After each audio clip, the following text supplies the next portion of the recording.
नमस्कार विद्यार्थी मित्रांनो. आपण हे जे आहे आपलं समाजशास्त्र विषयाची ॲक्च्युअल टॉपिक वाईज सुरुवात करतो बघा. समाजशास्त्राचं आत्तापर्यंत आपण काय काय पाहिलं आहे, तर समाजशास्त्राबद्दल आपण समाजशास्त्राची ओळख करून घेतली आहे, समाजशास्त्र घेण्याचे फायदे आपण पाहिले, त्याच्यानंतर सिलेबस आपण एक डिकोड केला आहे समाजशास्त्राचा सगळा सिलेबस. हे व्हिडिओ आपले उमाई अकॅडमीच्या प्लॅटफॉर्मवर यूट्यूबला अवेलेबल आहेत बघा, की बाबा समाजशास्त्र ऑप्शनल तुम्ही घेतला तर तो नेमका कसा आहे, नंतर समाजशास्त्र या विषयाचे ऑप्शनल म्हणून निवडण्याचे फायदे काय आहे, एक्झामला त्याचा रेशो किती आहे, सिलेक्शनचे चान्सेसमध्ये आपला वैकल्पिक विषय आपल्याला कशी मदत करतो, आणि सिलेबस डिकोड करून आपण थोडक्यात सगळे आणि काही पुस्तकांची ओळख पण करून घेतली बघा. म्हणजे ओव्हरऑल आपण समाजशास्त्राचं जे सगळं बॅकग्राऊंड आहे, प्री रिक्विजिट ज्या सगळ्या गोष्टी आहेत त्या आपण त्या कव्हर केलेल्या आहे. ते यूट्यूबला अवेलेबल आहे, आपल्या यूट्यूब चॅनलला आहे बघा. त्याच्यावर ते पाहून घ्या, की तुम्हाला जर समाजशास्त्राविषयी काही शंका असल्या तर त्याच्यावर डिटेल दिलेले आहे. आणि आणखी काही डाऊट असले तर कॉन्टॅक्ट करा अकॅडमीशी, सरांशी करा, माझ्याशी करा तरी चालतं. आता जे आहे आपण हे लेक्चरची सिरीज सुरू करतो आहे डायरेक्टली आपल्या सिलेबसनुसार. यातले काही लेक्चर आपले यूट्यूबला येतील आणि त्याच्यानंतरचे लेक्चर्स आपल्या ॲपवर असतील बघा. उमाई अकॅडमीचं जे ॲप आहे, यूट्यूब जे लिंक आहे त्याच्या खाली यूट्यूबचा जो व्हिडिओ आहे त्याच्या खाली लिंक दिलेली आहे बघा. तिथून तुम्ही डाउनलोड करू शकता ॲप. आणि बाकीचे व्हिडिओ जे साधारण ॲडमिशन घेणार आहे त्यांच्यासाठी सगळे व्हिडिओ आपण आपल्या प्लॅटफॉर्मवर अपलोड केलेले आहेत. आणि काही डेमो लेक्चरसाठी आपण इथं टाकणार आहे बघा, म्हणजे यूट्यूबवरती. त्याच्यामुळे हे पहा, एक ओळख आहे की समाजशास्त्र हा विषयाची आपल्याला चर्चा करायची आहे. पहिलंच पॉईंट आहे बघा, की आधुनिकता आणि सामाजिक बदल युरोपात जे सगळं घडत होतं आणि त्या घडण्यातून समाजशास्त्र नावाची एक विज्ञानाची शाखा, ज्याला आपण सोशल सायन्सची जी आहे ब्रँच आहे सोशिओलॉजी, त्याचा जन्म झालेला आहे. त्याचा आपण ओव्हरऑल काय काय त्याच्या मागची कारणं आहेत ते आपण पाहणार आहेत बघा. म्हणजे आधुनिकता आणि सामाजिक बदल या टॉपिक खाली आपण हे सगळं डिटेल विस्तृत चर्चा करणार आहे की काय काय आहे. पहिलाच टॉपिक आहे, सिलेबसला डायरेक्टली क्वेश्चन्स येतात. ह्याच्यामध्ये बघा फर्स्ट थिंग आहे, हे आपण 3 टर्म्समध्ये पाहणार आहे की बाबा हे सगळं घडतंय आणि आपण हा अभ्यास का करायचा. तर हिस्ट्री आहे बघा, इतिहास जो असतो ना, तो इतिहास ही एक विंडो आहे ज्याच्यातून आपण साधारण भूतकाळामध्ये जाऊन त्यावेळेसचा त्या परिस्थितीचा अभ्यास करू शकतो आणि त्या पद्धतीने आपण निष्कर्ष मांडू शकतो. तर इतिहासाच्या माध्यमातून आपल्याला समाजाकडे जुन्या ज्या घडलेल्या आहे, सोसायटी कशा होत्या, लोक कशी होती, संस्कृती कशी होती, याच्याबद्दल आपल्याला चर्चा करता येते. त्याच्यामुळे हिस्ट्री इज विंडो. मग आपल्याला काय करायचं आहे, तर समाजशास्त्र या विषयाचा उगम कसा झाला, समाजशास्त्राची सुरुवात कशी झाली याच्याबद्दल चर्चा करायची, की नेमकं ही ब्रँचची सुरुवात कुठून झाली आहे, त्याला कोणती कारणीभूत होती, या माध्यमातून आपण ते पाहणार आहे की समाजशास्त्राचा उगम या दृष्टीने आपण चर्चा करतोय. मग याच्यामध्ये अनेक गोष्टी आहेत की समाजशास्त्र का उगम झाला, समाजशास्त्राचा कसा झाला. त्याच्यामध्ये काही जे आहेत आपलं रॉबर्ट निस्बेट जे आहेत, टी.बी. बॉटममोर एक थिंकर आहेत बघा. हे तुम्हाला नावं येतील, काही थिंकर्सची नावं येतील. हे लेक्चर्समध्ये नोट डाऊन केलं तरी चालेल. म्हणजे ज्यावेळेस तुम्ही करताय तर लेक्चर्सला नोट डाऊन करणं ही चांगली प्रॅक्टिस आहे. म्हणजे तुमचा दुसरा वेळ जात नाही, परत लेक्चर ऐकायचं मग परत नोट्स काढत बसायच्या, याची गरज पडत नाही. ज्यावेळेस आपण लेक्चर करतो त्याच वेळेस त्या नोट्सच्या फॉर्मॅटमध्ये स्क्राईब करून घ्यायचं आणि आपला त्याच्या माध्यमातून वेळ वाचतो. त्याच्यामुळं ज्यावेळेस थिंकर सांगतो तर ते थिंकर लेक्चर्समध्येच नोट डाऊन करा की काय. टी.बी. बॉटममोर यांचं एक पुस्तक आहे बघा, a history of sociological analysis. A history of sociological analysis. ह्यांचं टी.बी. बॉटममोर जे आहे यांचं पुस्तक आहे हिस्ट्री ऑफ सोशिओलॉजिकल ॲनालिसिस. आता या पुस्तकामध्ये काय दिलं आहे, तर ज्यावेळेस तुम्हाला पण विचारलं जाईल तर हे नावं मेन्शन करायचे कायम. म्हणजे जर एक्झामला चांगले मार्क्स मिळवायचे असले तर थिंकरचं नाव, त्याच्यानंतर त्या पुस्तकाचं नाव आणि त्यांनी काय काय त्याच्याबद्दल थोडक्यात सांगितलेलं आहे ते त्याच्यामध्ये मेन्शन करायचं. या पुस्तकामध्ये काय सांगितलं आहे की हे समाजशास्त्राच्या दृष्टीने विश्लेषणाची जी पद्धत आहे ती कुठून आलेली आहे, त्याचा इतिहास काय, ह्याची मांडणी साधारण या पुस्तकामध्ये आहे. की कशा प्रकारे हिस्ट्रीमध्ये समाजशास्त्राचा उगम कसा झाला आहे भूतकाळामध्ये, ही मांडणी साधारणपणे आहे. मग ह्यांचं काय म्हणणं आहे या पुस्तकामध्ये. या पुस्तकामध्ये महत्त्वाचे 2-3 पॉईंट आहे, ते तुम्हाला मी लेक्चर्समध्ये सांगतो. या बुकमध्ये असं आहे की साधारणपणे कोणतीही आयडिया जनरेट होण्यासाठी, कोणतीही थॉट प्रोसेस डेव्हलप होण्यासाठी, कोणतीही विज्ञानाची शाखा तयार होण्यासाठी किंवा इतर ज्या काय संकल्पनात्मक गोष्टी आहेत, ज्या संकल्पना आहेत, ज्या कन्सेप्ट्स आहेत, त्याची जी डेव्हलपमेंट आहे त्या डेव्हलपमेंट होण्यासाठी साधारणपणे काहीतरी त्याला सोशल आणि कल्चरल कंटेस्ट असतो. म्हणजे साधारण सामाजिक आणि सांस्कृतिक काही घटक असतात, त्या घटकांचा त्याच्यावर परिणाम होत असतो आणि त्या परिणामातून कोणतीही जे थॉट प्रोसेस आहे, आयडिया आहे, ते डेव्हलप होत असतात. या पुस्तकामध्ये ही एक मांडणी केलेली आहे की जे आहे सोशल आणि कल्चरल जो सगळा कंटेस्ट आहे, कल्चरल कंटेस्ट आहे, सोशल आणि कल्चरल कंटेस्टमधून आयडियाज डेव्हलप होतात, असं साधारण यांनी सांगितलेलं आहे हिस्ट्री ऑफ सोशिओलॉजिकल ॲनालिसिसमध्ये. आणि दुसरं काय आहे याच्यामध्ये, तर वेगवेगळ्या हिस्ट्रीचे अप्रोचेस आहेत बघा. सांगतो मी फक्त हे जे आहे इतिहासातून पाहण्याच्या वेगवेगळ्या पद्धती कोणत्या होत्या. म्हणजे समाजाकडे काही प्रत्येक समाजाच्या म्हणजे जगभरातल्या प्रत्येक समाजाच्या युनिव्हर्सल कॅरेक्टरिस्टिक काहीतरी राहिलेल्या आहेत, ज्या की कॉमन आहेत बऱ्याच ठिकाणी, पण त्यांचा अभ्यास करण्याची वेगवेगळी पद्धती आहे बघा. मग कोणत्या पद्धतीनं अभ्यास केला गेलेला आहे समाजशास्त्राचा, कोणत्या गोष्टीतून, हिस्ट्रीच्या अशा कोणत्या पद्धती वापरल्या की त्या माध्यमातून त्या काळातल्या समाजाचा अभ्यास केला गेला, याचं साधारण विश्लेषण याच्यामध्ये दिलेलं आहे. म्हणजे आपल्याला हे जे आहे आपण जे पाहतोय आधुनिक आणि सामाजिक बदल, हे बदल झालेले आहेत, पण ते बदल पाहण्यासाठी आपण कोणत्या माध्यमातून गेलं पाहिजे, तर टी.बी. बॉटममोर यांनी सांगितलं हिस्ट्री ऑफ सोशिओलॉजिकल ॲनालिसिस या पुस्तकामध्ये की तुम्ही काय करा, तुम्ही त्यांचा सामाजिक आणि सांस्कृतिक जे आहे तो सगळा कंटेस्ट पहा की कोणत्या वातावरणामध्ये हे घडतंय आणि त्याच्यातून ती आयडिया कशी जन्माला आलेली आहे. आणि दुसरं आहे तुम्ही कोणत्या पद्धती वापरताय, त्या जगभरातल्या पद्धतींचा एक थोडक्यात अभ्यास करा की कोणत्या पद्धतीने आपण त्या काळातल्या त्या समाजाकडे पाहतो. आणि या माध्यमातूनच हे जे सगळ्या मेथड्स आहे या माध्यमातूनच आपण पुढे जाणार आहे बघा.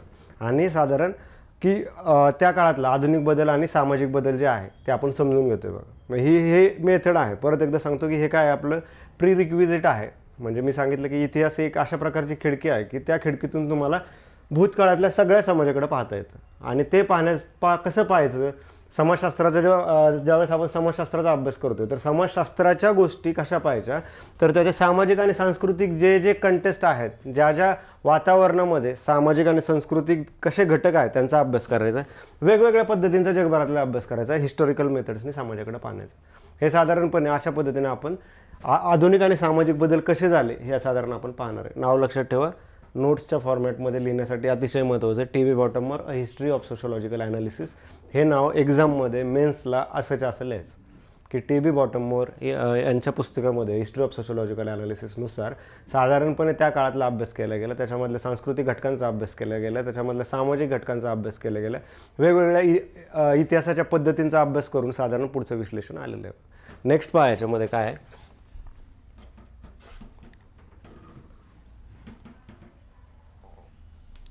हे जे आहे हिस्ट्री ऑफ आधुनिकता आणि सामाजिक बदल यातल्या काही गोष्टी आहेत बघा. पुढच्या महत्त्वाच्या ज्या गोष्टी आहेत त्याच्यामध्ये एक इनलायटनमेंट एज आलं बघा. म्हणजे त्याला आपण प्रबोधनाचा काळ म्हणतो. इनलायटनमेंटचं एक एज आलं जे आहे, एक सगळं एज आलं आणि त्या एजमध्ये कसे बदल झालेत हे आपण 3 टर्म्सने पाहणार आहे की साधारण इनलायटनमेंट कशी झाली ते 3 पद्धतीने आपल्याला चेक करता येतं. कोणते, पहिली आहे एक, ही गोष्ट आपल्याला शेवटपर्यंत लागणार आहे या लेक्चरला. पहिली गोष्ट आहे वैज्ञानिक बदल. वैज्ञानिक बदलपेक्षा आपण क्रांती हा शब्द योग्य आहे, वैज्ञानिक क्रांती. दुसरं जे आहे ते सामाजिक बदल, सामाजिक क्रांती. तिसरं जे आहे ते राजकीय क्रांती. साधारण बघा मागच्या एका लेक्चर्समध्ये मी सांगितलेलं आहे, परत एकदा रिपीट करतो बघा. हे क्रांती जे आपण म्हणतो, जे इंग्लिशमध्ये रिव्होल्युशन ज्याला टर्म आहे बघा, तर क्रांती ही 3 गोष्टी आहेत, रिफॉर्म, ट्रान्सफॉर्म आणि रिव्होल्युशन. मागच्या लेक्चरला पण सांगितले, परत एकदा रिपीट करतो बघा. रिफॉर्म, ट्रान्सफॉर्म आणि रिव्होल्युशन. तर रिफॉर्ममध्ये काय होतं, ज्यावेळेस रिफॉर्म होतात तर रिफॉर्ममध्ये त्या काळातल्या सामाजिक मूल्यांमध्ये बदल होतात. म्हणजे जे काही प्रचलित सामाजिक मूल्य आहेत त्याच्यामध्ये बदल हे रिफॉर्मच्या थ्रू होतात. म्हणूनच आपण जे सामाजिक कार्यकर्ते असतात बघा, त्यांना बऱ्याच वेळा आपण रिफॉर्मर म्हणतो. म्हणजे जे वेगवेगळे रिफॉर्मर आहेत, समजा महात्मा फुले आहेत तर रिफॉर्मर आहेत, कारण की त्यांनी प्रचलित सामाजिक मूल्यांना बदलण्याचं आव्हान घेतलं आणि ते सक्सेसफुली त्यांनी बऱ्याच गोष्टींमध्ये सामाजिक बदल केले. मग अनेक कार्य आहे, सत्यशोधक समाजाच्या स्थापनेपासून सगळं जे आहे की विधवा महिलांचं जे सगळं लग्नाचं जे आहे परत, त्याच्यानंतर अनेक कार्य आहे. म्हणजे महात्मा फुलेंचं एक आपण वेगळ्या लेक्चरवर त्याच्यावर येणारच आहे आपल्याला. ते सगळं त्यांचं जे कार्य आहे ते पेपर 2मध्ये आपण त्यावेळी सविस्तर चर्चा करू. मग अशा प्रकारचं जे आहे तर ते रिफॉर्म झाले, म्हणजे प्रचलित सामाजिक मूल्यांमध्ये केलेले बदल हे रिफॉर्मच्या अंतर्गत. ट्रान्सफॉर्ममध्ये काय होतं बघा, सामाजिक मूल्यांसोबत तिथली सत्ता बदल होतो बघा. म्हणजे जे रूलिंग आहेत, एक रूलर आहे तो जातो आणि दुसरा रूलर येतो, पण जे स्ट्रक्चर आहे, ती जी संरचना आहे ती बदलत नाही ट्रान्सफॉर्ममध्ये. फक्त काय होतं, एक राजा गेला दुसरा राजा आला, किंवा जे आता आपल्या लोकशाहीच्या काळात आहे, साधारण एक पक्षाचं सरकार होतं, ते गेलं दुसऱ्या पक्षाचं सरकार आलं. अशा प्रकारचं जे आहे तर हे ट्रान्सफॉर्मेशन आहे. ट्रान्सफॉर्म, पहिलं रिफॉर्म, दुसरं ट्रान्सफॉर्म, आणि तिसरं जे आहे रिव्होल्युशन, म्हणजे क्रांती जे आपण म्हणतो, संपूर्ण क्रांती. जे सगळा नारा दिला तर भारतामध्ये 1960 नंतर दिलेला आहे बघा, संपूर्ण क्रांतीचा नारा. तर क्रांती म्हणजे काय की स्ट्रक्चरल चेंज करायचं आहे. म्हणजे जे एक्झिस्टिंग स्ट्रक्चर आहे, समजा आता डेमोक्रेसी आहे, डेमोक्रेसी जागेवर काहीतरी नवीनच आले, किंवा आधी जे होतं फ्युडल स्ट्रक्चर होतं, म्हणजे सरंजामी व्यवस्था होती, सरंजामी व्यवस्था सगळी नष्ट झाली आणि आता जगभरात साधारणपणे लोकशाही आहे. मग अशा प्रकारचं जे आहे ते क्रांती आहेत. मग या 3 प्रकारच्या क्रांती झाल्या बघा. त्याच्यानंतर बदल झालेत आणि इनलाइटनमेंटचा तो सगळा काळ आहे, म्हणजे प्रबोधनाचा, आधुनिकतेचा सगळा काळ आहे. कोणते 3 बदल झाले तर वैज्ञानिक क्रांती झाली, त्याच्यानंतर राजकीय क्रांती झाली, सामाजिक क्रांती झाली. या क्रांती आहेत बघा, म्हणजे टोटल स्ट्रक्चरचे चेंजेस आहेत, म्हणजे संरचनाच बदललं, पूर्वीचं काही राहिलेलं नाही. आणि एक नवीन सामाजिक ऑर्डर, सोशल ऑर्डर एक नवीन तयार होती बघा, एक नवीन प्रकारची रचना तयार होती. असं जगभरात घडतं का तर कायम घडतं. म्हणजे ज्यावेळेस तुम्ही हिस्टॉरिकल ॲनालिसिस कराल, ज्यावेळेस हिस्ट्रीचं सगळं पाहाल, तर अगदी अश्मयुगापासून जे सगळ्या गोष्टी आहेत, म्हणजे आधी भटकणारा जो माणूस होता तो सेटल झाला, त्याच्यानंतर आगीचा शोध आहे आणि क्रांती बघा, त्याच्यानंतर चाकाचा शोधाने तर जगच बदलले. म्हणजे जगभरात चाकाचा शोध हा सगळ्यात मोठा लागलेला आहे. मग असे चेंजेस आहेत, टप्पे आहेत, आणि ते होत राहतात. म्हणजे इथून पुढेही काहीतरी नवीन येईल, त्याच्यानंतर सगळ्या संरचना बदलतील आणि नवीन प्रकारची संरचना उभं राहील. कारण की समाज हा जिवंत आहे, त्याच्यामुळे समाजशास्त्र इंटरेस्टिंग आहे बघा आपलं जे सगळं पाहताना. कारण की चेंजेस आहेत, सोसायटल चेंजेस ज्यावेळेस आपल्याला जाणवायला लागतात त्यावेळेस ते समजणं एक आनंददायक असतं. तशा प्रकारचे चेंजेस सगळे जे आहेत ते आणखी पुढे होणार. म्हणजे आणखी बघा, तुम्ही जर आपले भारताचा इतिहास जर पाहिला तर सगळं आपल्या गंगेचा खोरं जे आहे त्यावेळेस जे सगळे 16 महाजनपदं आलते, 16 महाजनपदांनी छोटे छोटे राज्य होते बघा. आणि त्याच्यानंतर एक चंद्रगुप्त मौर्य यांचं एक मोठं साम्राज्य क्रिएट झालं, म्हणजे जे सगळ्यात मोठं त्या काळातलं, तत्कालीन काळातली भारतातला जवळजवळ सगळा भूभाग हा कव्हर केलेला होता त्या काळामध्ये. मग हे बदल होताना कसे होतात बघा, तर ज्यावेळेस आपण हे हिस्टॉरिकल ॲनालिसिस आहे, इतिहासाचं ॲनालिसिस ज्यावेळेस आपण राजकीय दृष्टिकोनातून पाहतो तर ते फक्त पॉलिटिकल दिसतं आपल्याला, की हा राजा आला, लढाई केली, तो गेला, दुसरा आला. पण ज्यावेळेस आपण तंत्रज्ञानात्मक बदल पाहतो तर मुख्य त्याचं कारण काय होतं की त्यावेळेस जे मोठमोठे त्या काळातले जे मशीन्स आहे, म्हणजे लोखंडाचा साधारण वापर आणि त्याचा यूज जो आहे तो मोठ्या प्रमाणात वाढला होता. म्हणजे तलवारी आल्या, किंवा त्यानंतर सेटलमेंट जे आहेत, म्हणजे जंगल तोडून नदीच्या किनाऱ्यावर नवीन शहरं तयार व्हायला लागली होती त्या काळात. आणि त्याचा परिणाम हा होता की संपूर्ण प्रदेश त्यांना तो जिंकता आला. किंवा इव्हन पानिपतचं जे सगळं युद्ध आहे, म्हणजे ज्यावेळेस बाबर ज्यावेळेस भारतात आला आणि त्याची जी लढाई झाली होती लोधीसोबतची जी लढाई होती, पहिलं पानिपतचं युद्ध आपण जे म्हणतो, तर त्या काळात पण बघा त्याची जी आर्मरी होती ना, त्याची टेक्नॉलॉजी जास्त चांगली होती. So there is a kingdom, जे सगळे चेंज झालेत त्याला मूळ कारण बऱ्यापैकी तंत्रज्ञानात्मक बदल आहे आणि असे वेगवेगळे बदल. मग त्याच प्रकारचं जे आहे, हा जो सगळा इनलाइटनमेंटचा पिरियड आला आहे, जो की आत्ता आधुनिकतेकडून आपण साधारण पोस्ट मॉडर्न इरामध्ये जगतोय, म्हणजे उत्तर आधुनिक इरा आहे किंवा पोस्ट ट्रुथ इरा आहे आत्ताचा जो सगळा आहे. म्हणजे सत्यानंतरचं जग आहे, सत्य संपलेलं आहे, सत्यानंतरचं जग आहे, आणि जे नॅरेटिव्ह सेट केलं जाईल ते जगभरामध्ये जातं, त्याची ट्रूथफुलनेस कोण पाहत नाही. मग हे साधारण चेंजेस होत राहतात बघा. तसं हे जे आधुनिकतेची सुरुवातीसाठी या 3 क्रांती महत्त्वाच्या झालेल्या आहेत. पहिली आहे वैज्ञानिक क्रांती, दुसरी आहे सामाजिक क्रांती, आणि तिसरी आहे राजकीय क्रांती. याच्याबद्दल आपण चर्चा करणार या 3 पॉईंटबद्दल. आणि हे सिलेबसला आहे, त्याच्यामुळे हे महत्त्वाचं आहे, समजून घ्या. एकदा समजलं की लिहायला सोपं जातं. ह्याच्यामध्ये आपल्या सब्जेक्टमध्ये पाठांतराचा स्कोप कमी आहे, अंडरस्टँडिंगचा जास्त आहे, त्याच्यामुळं एक्सप्रेसिव्ह कॅपॅसिटी चांगली वाढते याच्यामध्ये. नेक्स्ट वैज्ञानिक क्रांती, राजकीय क्रांती, याच्याबद्दल आपण चर्चा करणार. त्याच्या आधी मला आणखी एक छोटा टॉपिक आहे त्याच्यामध्ये. जे काय समाजशास्त्रीय शाखा म्हणून आपण ज्यावेळेस समाजशास्त्राकडे पाहतो, एक विज्ञानाची शाखा म्हणून, ब्रँच म्हणून, त्यावेळेस साधारण त्याचे ट्रेस जे आहेत, मुळं जे आहेत ती इथपर्यंत येतात. आधुनिकता आणि सामाजिक बदलापर्यंत ही मुळं आलेली असतात ही सगळ्यांची. पण जे अरेबियन पेनिन्सुला आहे सगळा, अरबचा जो सगळा एरिया जो आहे त्याच्यामध्ये एक 14व्या शतकामध्ये एक समाजशास्त्रज्ञ, विचारवंत, फिलॉसॉफर इब्न खल्दून नावाचे होऊन गेले बघा.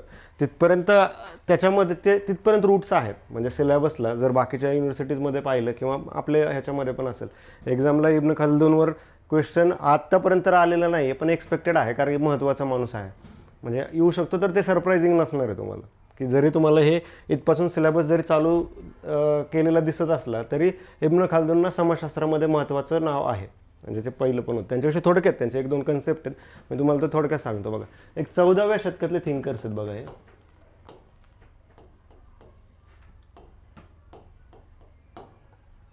इब्न खल्दून नावाचे. म्हणजे ज्यावेळेस अशी नावं येतात थिंकर्सची, मी परत सांगितलं की ते नोट डाऊन करायचे आणि त्यांचे मेजर कन्सेप्ट नोट डाऊन करायचे. हेच तुमचे मार्क फेचिंग आहेत बघा. तुम्हाला मार्केटला जर तुम्ही प्रॉपर गेले तर त्या नोट्समध्ये एवढं काही मिळत नाही, ते वरवरचं होऊन जातं. त्याच्यामुळे थिंकर्स आणि त्यांचे दिलेले कोट्स जे आहेत ते कंटिन्यू त्याच्यामध्ये करत राहायचं. ते लिहिलं गेलं पाहिजे आपल्या नोट्समध्ये, स्वतःच्या नोट्स पाहिजे. इब्न खल्दून आहे यांनी साधारणपणे मुकदिमा आणि असबिया नावाचे 2 गोष्टी सांगितल्या.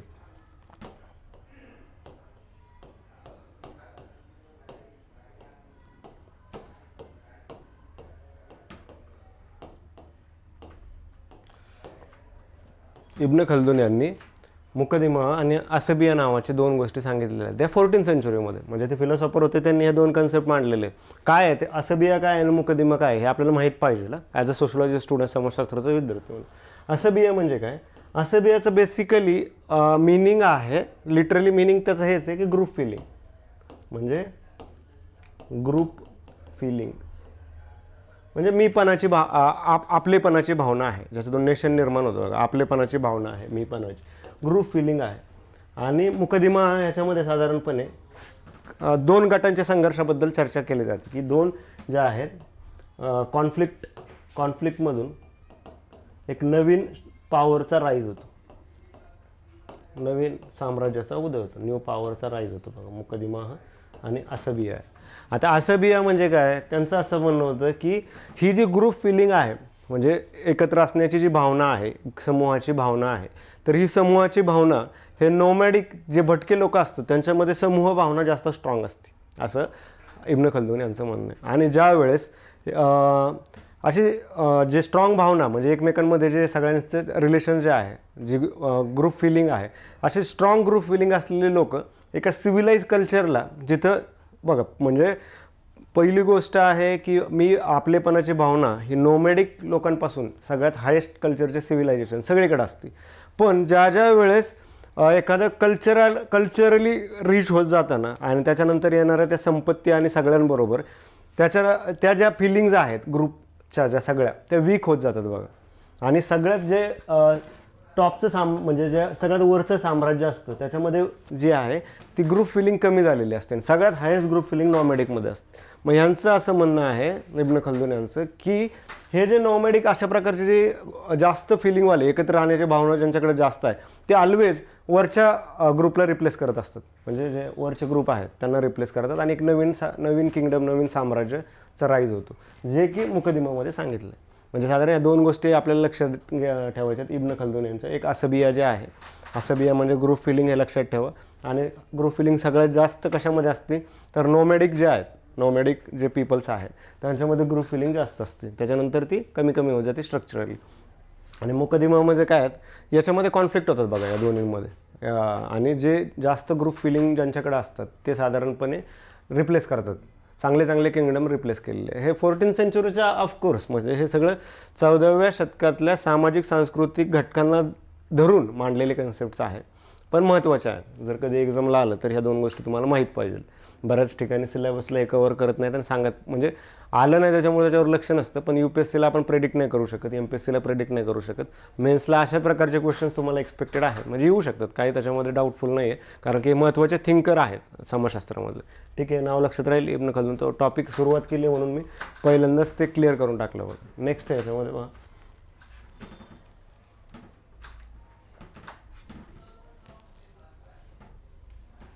ह्याच्यामध्ये फर्स्ट आपण पाहू बघा, हे जे आहे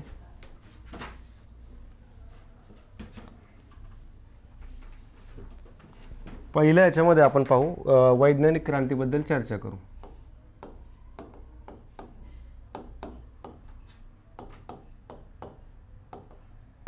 वैज्ञानिक क्रांती म्हणजे काय? रिव्होल्यूशन आहे सायंटिफिक.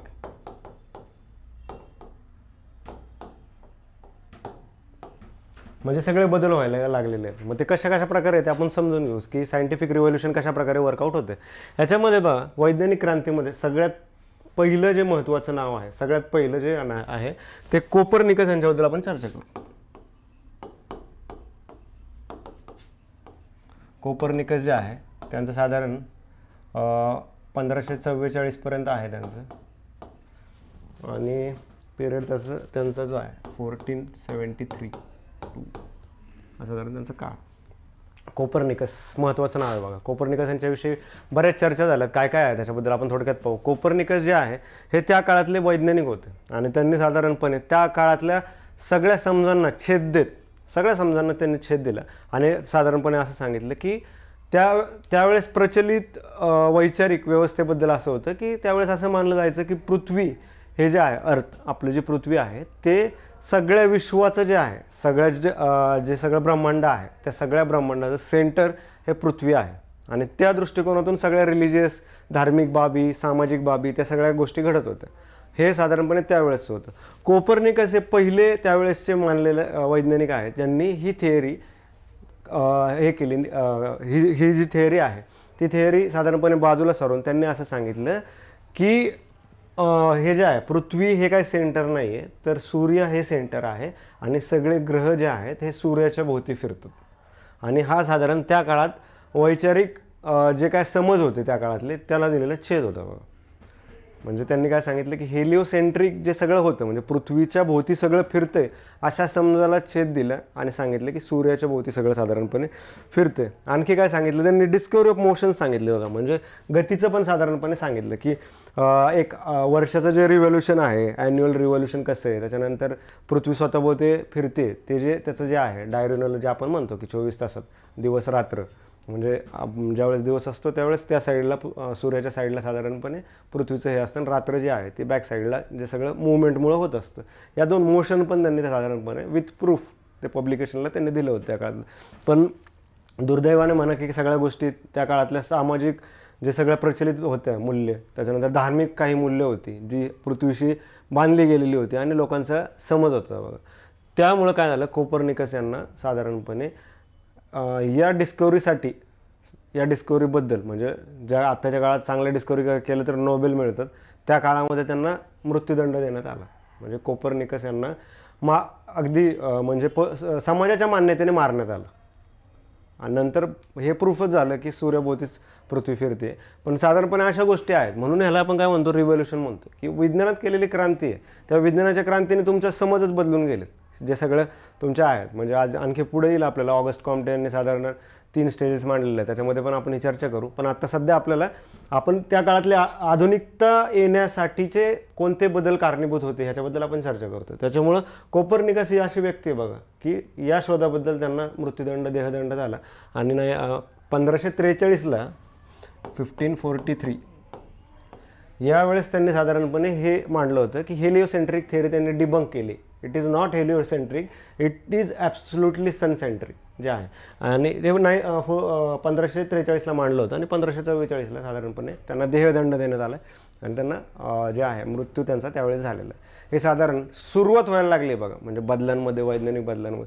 अगदी म्हणजे ते सॉक्रेटिसची एक फेमस स्टोरी पण आहे, याच्याबद्दल आपण चर्चा केलेली आहे की सूर्य पाहिलेला माणूस म्हणून एक स्टोरी आहे बघा की सूर्य पाहिलेला माणूस की थोडक्यात सांगतो, जी गुफा आहे त्या गुफेच्या आतमध्ये जे लोक राहत होते त्यांनी कधी सूर्य पाहिलेलं नाही. त्यांचं जीवन सावल्यांमध्येच होतं आणि आयुष्यभर ते अंधारात जायचं. अशी एक काल्पनिक समाजाची त्यांनी रचना केलेली.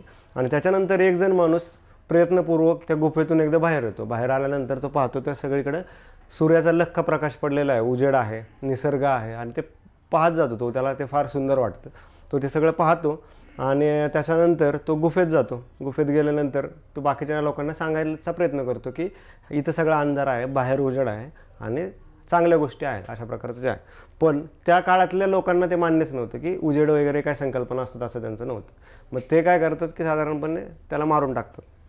म्हणजे ज्यांनी सूर्य जो पाहून आलता आणि बाकीच्यांना सांगत होता की सूर्य पहा, त्याला मारून टाकतात. अशा प्रकारचं जे आहे सूर्य पाहिलेला माणूस फेमस आहे, म्हणजे तुम्ही ऐकण्यात पण आले असेल, त्या या कंटेस्टमध्ये आले त्याच्यामुळे सांगितलं. हे आपल्याला एसेला वगैरे वापरायला चांगले आहेत बघा, म्हणजे स्टोरीचं माध्यम आहे, सिनेमाचं माध्यम आहे, या माध्यमातून पण आपल्याला सामाजिक ज्या घटना आहेत ते समजून घेता येतात किंवा बऱ्याच गोष्टी आहेत ह्याच्या माध्यमातून आपल्याला करतात.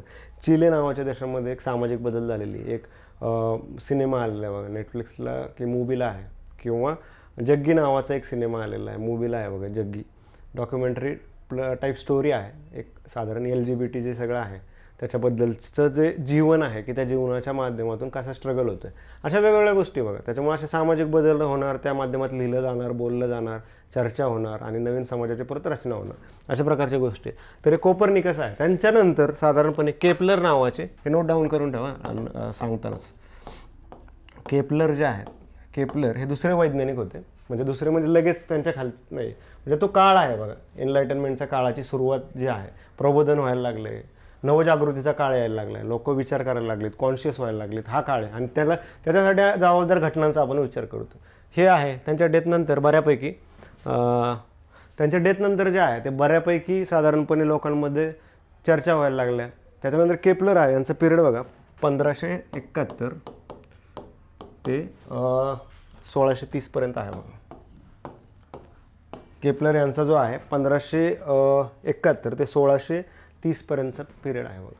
तर केपलर यांनी हे साधारण कोपर्निकस यांचं झालं. केपलर यांनी यांच्या पुढं जाऊन काय मांडलं की बघा, म्हणजे त्या काळातल्या धर्मसंस्थेला सर्कल हा लय प्रिय होता, म्हणजे राऊंड. त्या काळातल्या धर्मसंस्थेला ते सगळं युरोपात जे चाललेलं आहे की सर्कल जे आहे, वर्तुळाशी निगडीत गोष्टी अतिशय प्रिय होत्या त्या काळातल्या धर्मसंस्थेला सामाजिक मूल्यांमध्ये. आणि त्याच वेळेस केपलर आणि त्यांनी तेच सांगितलं होतं की पृथ्वी राऊंड आहे, सेंटर आहे, गोल आहे, त्याच्यामुळं हे जे आहे हे जे सगळं आहे ते सर्कलमध्ये आहे, पृथ्वी सर्कलमध्ये, विश्व सर्कलमध्ये. हे मांडल्यानंतर म्हणजे साधारण कोपर्निकस यांचं झाल्यानंतर केपलर यांनी यांच्या पुढं जाऊन सांगितलं की ही जी प्लॅनेटरी मोशन आहे, हे जे ग्रहांच्या सगळ्या ज्या मोशन्स आहेत फिरण्याच्या, त्या सूर्याभोवती फिरण्याचा जे चक्कर सगळा जो आहे, राऊंड मारण्याचा जो सगळा प्रकार आहे तो सर्कल नाही आहे, तर ते इलिप्टिकल आहे, म्हणजे अंडाकृती जे आहे असं. सपोज हा सूर्य आहे आणि त्याच्या भोवती जे प्लॅनेट फिरतात, हे जे प्लॅनेटची मुवमेंट आहे, तर ती सर्क्युलर नाही आहे, ती इलिप्टिकल आहे बघ. आणि ते आहे, ते सायन्सने प्रूव्ह पण झालं. त्याच्यामुळं हा एक धक्का होता त्या काळातल्या परत एकदा समाज व्यवस्थेत. त्यांना असं त्या काळात असा प्रचलित होता की ठीक आहे बाबा, यांनी हे मान्य केले, पण हे सगळं मूव कसं होते सर्कलमध्ये, round round round round round. The Kepler sed that it's not round, it's not circle, it's elliptical motion. हे अंडाकृती साधारणपणे जे सगळं आहे त्याच्यामध्ये प्लॅनेट्स, ग्रह जे फिरतात ते सूर्याभोवती, हे साधारण बदल आहेत बघा. म्हणजे या चर्चांमुळे काय व्हायला लागले की लोकांमध्ये चर्चा व्हायला लागल्यात की सामाजिक बदल, धर्माच्या बद्दल लोक आता प्रश्न विचारायला सुरुवात करायला लागली की अंधश्रद्धे किंवा एखादी गोष्ट खरी आहे सांगितली तर विश्वास ठेवायचा का, नाही ठेवायचा का, हे चर्चा त्यामुळे त्याच्यामध्ये वाढायला लागल्या. तिसरे जे आहे ह्याच्यामध्ये महत्त्वाचे सिरीजमधले गॅलिलिओ जे आहे, गॅलिलिओ महत्त्वाचं नाव आहे, तुम्ही ऐकलं असेल बऱ्याच वेळा. गॅलिलिओ जे आहे, गॅलिलिओनी काय केलं, अगेन त्यांचा पिरियड आहे 1642 ते 1727. 1642 ते 1727 त्यांचा पिरियड आहे. एक मिनिट नाही, न्यूटनचा आहे तो. गॅलिलिओनचा आहे 1564 ते 1642. हे साधारण आहे गॅलिलिओनचा हा काळ आहे. आणि गॅलिलिओ यांनी कोणते कन्सेप्ट्स मानलेत बघा. गॅलिलिओनी साधारण ॲक्सेलरेशन जे आहे, त्वरण, जे सायन्समध्ये आपण शिकतो बघा, ॲक्सेलरेशनचा साधारण शोध लावला त्यांनी, त्वरणचा. त्याच्यानंतर इनर्शिया नावाचं एक आहे, इनर्शिया नावाचा कन्सेप्ट आहे बघा. म्हणजे इनर्शियामध्ये तुम्हाला माहीत असेल की बाबा एखादी वस्तू आहे तर ती जागेवर असली तर ती जागेवरच राहते, त्याला जर उचलायचा प्रयत्न केला तर तो त्यांचं वेट जे आहे ते तिथंच एका जागेवर स्टेबल राहण्यासाठी प्रयत्न करतो. ह्या इनर्शियाचा एक लावला. आणि आणखी एक महत्त्वाचा गॅलिलिओनी शोध लावला होता की गॅलिलिओ यांनी गुरुग्रह जो आहे, गुरुग्रह त्याचे जे उपग्रह आहेत, किती आहेत गुरुग्रहाचे उपग्रह, साधारण 13 आहेत बघा, 13 सॅटेलाइट्स जे नॅचरली आहेत गुरुग्रहाचे. तर या गुरुग्रहाच्या सॅटेलाइट्सचा म्हणजे उपग्रहांचा शोध गॅलिलिओनी, ते ॲस्ट्रॉनॉमर होते, म्हणजे अवकाशातलं जे सगळं ऑब्झर्व करण्याचं जे आहे तर ते त्यांनी साधारणपणे गुरुग्रहाच्या जे सॅटेलाईट्स सगळा शोध लावलेला आहे त्यांचा त्यावेळेस. त्याच्यामुळं आता विज्ञानाबद्दल लोकांची निष्ठा वाढायला लागली, लोक सायन्समध्ये बोलायला लागलेत, चर्चा करायला लागली, हे साधारण आहे. नेक्स्ट जे आहेत ते न्यूटन आहेत बघा. न्यूटन आहेत. न्यूटन यांचा पिरियड जो मगाशी मी सांगितलं होता 1642 ते 1727. न्यूटन जे आहेत, न्यूटनने सगळ्यांना माहितीच आहे न्यूटनबद्दल. न्यूटन यांनी साधारण 3 लॉ दिले बघा मोशनचे, 3 लॉज ऑफ द मोशन. सगळ्यांना every action there is equal and opposite reaction, हे 2-3 आहेत बघा, ते फेमस आहेत ते. आणि त्यांच्यानंतर तर मग जग बदलले सगळे, म्हणजे जे सायंटिफिक डिस्कवरी जे आहेत त्याच्यानंतर जग बदलले. म्हणजे हे थोडक्यात मी काही गोष्टींचे सांगितलेले की कशा प्रकारे हे शोध लागलेले आहेत. न्यूटनबद्दल फेमस आहे बघा, रसेल नावाचे एक रसेल यांनी लिहिलेलं आहे बघा. काय रसेल यांचं फेमस कोट आहे, तुम्ही कुठेही वापरू शकता, ते एसेला आपल्या पेपरमध्ये कोणत्याही पेपरमध्ये तुम्ही यूज करू शकता. की रसेल यांचं असं म्हणणं होतं की निसर्गाचे जे सगळे नियम आहेत बघा, सगळे नियम लॉज वगैरे ज्या सगळ्या गोष्टी त्यांचं असं ते असे फेमसली म्हणलेत की ते बाय गॉड, ते सगळे बाय नेचर सगळे लपलेले होते अंधारामध्ये, आणि न्यूटनचा जन्म झाला आणि there is a light, everywhere there was a light, म्हणजे सगळीकडे प्रकाश पडला आणि ते नियम हे आपल्या जगाच्या समोर आले होते सगळ्यांचे. 3 लॉज ऑफ मोशन महत्त्वाचं आहे. हे सगळे जे आहेत हे सगळे सायंटिस्ट त्या काळातले, या सायंटिस्ट यांच्यामुळं वैज्ञानिक क्रांती झाली, म्हणजे अनेक क्रांती झाल्या. अगदी तुम्हाला बाष्प म्हणजे ह्याच्यावर चाललेलं आहे, बाष्पावर चालणारी ज्यावेळेस इंजिनाचा शोध लागला आणि त्याच्यानंतर जगभरामध्ये साधारण शिप ज्या आहेत बोटी, त्यांचा प्रवास सोपा झाला. म्हणजे अगदी केप ऑफ गुड होप जे आहे आफ्रिकेचं, तिथं वळसा घालून भारतापर्यंत लोक यायला लागली. वेगवेगळ्या कॉलनीज जे आहे ते स्ट्रक्चर ते हिस्टॉरिकली येईलच आपल्याला. म्हणजे अशा साधारण शोधामुळं वैज्ञानिक याच्यामुळे जग बदलले. हा वैज्ञानिक क्रांती जी आहे, ही वैज्ञानिक क्रांती आपण थोडक्यात समजून घेतली की कशा प्रकारचे आहे. वैज्ञानिक क्रांतीचे हे 4-5 सायंटिस्ट आणखी तुम्ही तुमच्या यांनी पण कोट करू शकता. त्या काळातले जे आहे सगळे बदल घडणारे जे सायंटिस्ट आहेत, ह्याचा आहे थॉमस एडिसन आहे ज्यांनी विजेचा शोध लावला. असे बरेच हे लिहिण्यासारखं आहे. म्हणजे ज्यावेळेस तुम्ही आन्सर लिहिणार की सामाजिक बदलाबद्दल किंवा इनलायटनमेंट पिरियड, तर त्यात आपण 3 टप्प्यांमध्ये केलं आहे बघा. सामाजिक बदल जे आहे, त्याच्यानंतर वैज्ञानिक बदल आहे, त्याच्यानंतर हे जे आहे राजकीय बदल आहेत, राजकीय क्रांती आहेत, औद्योगिक क्रांती आहे. हे जे आहे ह्याच्या अंडर हे जे सगळे येते हे सायंटिफिक रिव्होल्युशन, म्हणजे वैज्ञानिक बदलांच्या वैज्ञानिक क्रांतीच्या अंडर हे तुम्ही हे सगळे लिहू शकता. तर झाले काय काय पाहता, हे 3-4 नावं नोट डाऊन सांगतानाच नोट डाऊन करा. म्हणजे लेक्चर चालू असतानाच नोट्स काढणे ही चांगली प्रॅक्टिस आहे. त्याच्यानंतर डबल वेळ घालवायला मग आपल्याला UPSC MPSC दोन्ही परीक्षांना time is the crucial thing. तर काय बदल झाले त्या काळामध्ये तत्कालीन याच्यामध्ये ते थोडक्यात आपण सांगू की ज्या सुपर नॅचरल गोष्टी आहेत, सुपर नॅचरल ज्या गोष्टींना मानलं गेलं त्यांना आता सुपर नॅचरल न मानता, म्हणजे अलौकिक जे मानवी बुद्धीच्या पलीकडचं आहे असं लोकांना वाटायचं, त्याच्यामध्ये बदल होऊन काय झालंय ते आता नॅचरल वाटायला लागलेत बघा लोकांना. म्हणजे त्याचं अवास्तव महत्त्व कमी होऊन लोक त्याच्याबद्दल चर्चा करायला लागले. दुसरं काय, जे डिवाईन लॉज आहेत त्या डिवाईन लॉजला नॅचरल लॉजने रिप्लेस केले बघा. नैसर्गिक जे आहे नॅचरल लॉज. त्याच्यानंतर आपण एक्सप्लेन करू. तिसरं जे आहे रिलिजन जे आहे, रिलिजन म्हणजे आपला जो धर्म आहे, धर्माला कशाने रिप्लेस केले तर विज्ञानाने रिप्लेस केले बघा. आणि प्रेस्ट जे आहेत, प्रेस्ट म्हणजे धर्मगुरू, त्यांना कोणी रिप्लेस केले तर वैज्ञानिक जे आहेत, वैज्ञानिक. त्याच्यानंतर तत्ववेत्ते, हे साधारण आहे. पहा काय गोष्टी झाल्यात. तर या अशाच फॉर्मॅटमध्ये एक्झामला लिहिलं तरी चालेल बघा की वैज्ञानिक क्रांतीमुळे, सायंटिफिक रिव्होल्युशनमुळे काय झालं की ज्या गोष्टी सुपर नॅचरल वाटायच्या त्या आता नॅचरल नैसर्गिक वाटू लागलेल्या आहे. म्हणजे त्याच्यातला गूढपणा गेलेला आहे आणि त्याच्याकडे पाहण्याची लोकांची वैज्ञानिक दृष्टी वाढलेली आहे. दुसरं काय, त्यावेळेस डिवाईन लॉ मानले जायचे. म्हणजे डिवाईन लॉ की एखादं जे गोष्ट आहे ते दैवी आहेत, त्याच्यानंतर ते असं घडणारच आहे, अशा प्रकारचं जे सगळं सोडून दिलेलं होतं त्याच्याबद्दलचं, ते आता नॅचरल लॉकडे आलं. नॅचरल लॉ म्हणजे नैसर्गिक न्यायाचं तत्व उभं राहण्यास सुरुवात झाली. त्यांच्यामुळे फेमस तुम्हाला माहीत असतील जॉन लॉक जे आहेत, जॉन लॉक यांनी नॅचरल लॉजबद्दल केलेलं आहे. म्हणजे प्रत्येक शाखेची एक तत्त्वज्ञानात्मक त्याचं हे असते बघा, रूट असतो तत्त्वज्ञानात. ज्युरिस्प्रुडन्स त्याचा प्रत्येक शाखेचा असतो. तुम्ही लॉचा घ्या, किंवा हिस्ट्रीचा घ्या किंवा कोणतेही शाखा घ्या, विज्ञानाचा घ्या, त्याला काही एक तत्त्वज्ञानाचा बेस असतो. त्या तत्त्वज्ञानाच्या बेसवर खूप चर्चा झालेल्या असतात. त्याच्यामुळं समाजशास्त्राला पण तत्त्वज्ञान आहे बघा, किंवा लॉला तत्त्वज्ञान आहे, इतिहासाला तत्त्वज्ञान आहे, भूगोलाला तत्त्वज्ञान आहे. अशा प्रकारच्या तत्त्वज्ञानाच्या ज्युरिस्प्रुडन्सच्या शाखा असतात, त्याच्याबद्दल त्या विषयांमध्ये चर्चा होतात बघा. तसं हे डिवाईन लॉ गेले तर नॅचरल लॉ आलेत, पण नॅचरल लॉचे वेगवेगळे कन्सेप्ट्स वेगवेगळ्या लोकांनी मांडलेत. त्याच्यामध्ये जॉन लॉक सारखे लोक आहेत, आणि बरेच लोक आहेत, ते येईल आपल्याला इथिक्सचं ज्यावेळेस आहे त्याच्यामध्ये चर्चा आहेत. नेक्स्ट जे आहे रिलिजन, जे धर्म आहे, धर्माला रिप्लेस केले. कशाने रिप्लेस केले? तर आता धर्म जायला लागला आणि त्याच्या जागेवर लोक विज्ञानाबद्दल चर्चा करायला लागले. सायन्स, विज्ञानाबद्दल लोक बोलायला लागले.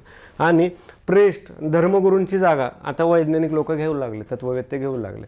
म्हणजे ज्यावेळेस लोक धर्मगुरूंना मानत होते ते मानायचं आता एकदमच कमी झालं आहे, आणि वैज्ञानिकांना तेवढ्या लेवलला मानायला सुरुवात झालेली. म्हणजे हा तो त्या काळातला इनलाइटनमेंटचा. त्याच्यामुळे याला क्रांती म्हटलं जातं. क्रांती कसं स्ट्रक्चरमध्येच बदल झालेले आहेत. म्हणजे तुमची व्यवस्था जुनी तुटून पडली आहे आणि एक नवीन व्यवस्था, नवीन ऑर्डर साधारण निर्माण होण्याचा प्रयत्न केलेला आहे, झालेला आहे. अशा प्रकारचं जे सगळं स्ट्रक्चर आहे त्याच्यामध्ये ह्या साधारण याच्यामधल्या ह्या गोष्टी आहेत बघा.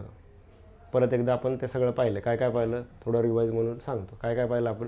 फर्स्ट थिंग इज दॅट वैज्ञानिक क्रांतीच्या जे काही घटक कारणीभूत होते त्यातले काही वैज्ञानिकांचा आपण शोध पाहिले, त्यांना कशा प्रकारे नंतर सफर करायला लागलं ते पाहिलं. त्याच्यामध्ये कोपर्निकस आहे.